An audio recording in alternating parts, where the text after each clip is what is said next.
children too nice? Yes, we are.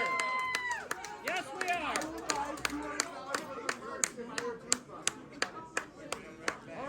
We're going to do another song off of Roots of the Red Volume 1. And I will say, we're doing more cover songs than we ever did in our career right now, but we have some new original music that hopefully can come out next year. Yeah! But we're going to do another one off of Roots of the Red Volume 1. This is by a guy who's a lot less famous than Eddie Cochran or Willie Nelson. It's a guy from Dallas. His name was Ronnie Dawson. He also had the stage name Ronnie D, and he also had the stage name Commonwealth Jones. But he had regional hits in the Texas, Louisiana, Oklahoma area. He traveled all over, and he was a star in our region. And so he played the Big D Jamboree, and he knew Elvis and Buddy Holly and all of them.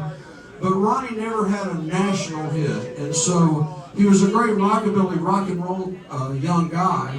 But then when music kind of started to change, he just went straight country. And he was a great local country band leader, and he also played with some great groups, the Light Crust Doughboys, and things like that. But it wasn't until the great rockabilly scare of 1983 that a lot of the young rockabilly people, especially in Europe, discovered that Ronnie Dawson had some of the best records of the whole 50s era.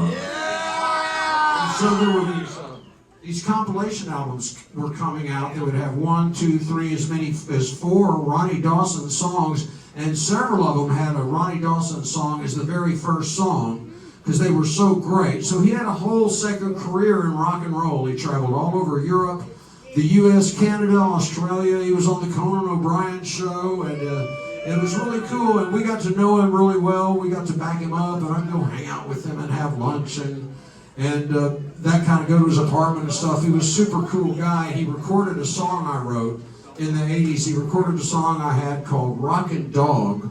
So we're going to play one of his biggest songs from the 50s called Rockin' Bones. Now this is one that was covered by a great group. A lot of you know the Cramps covered this song too. But they did it a little bit more psychedelic. We're going to do it a little bit more like Ronnie did it back in the 50s.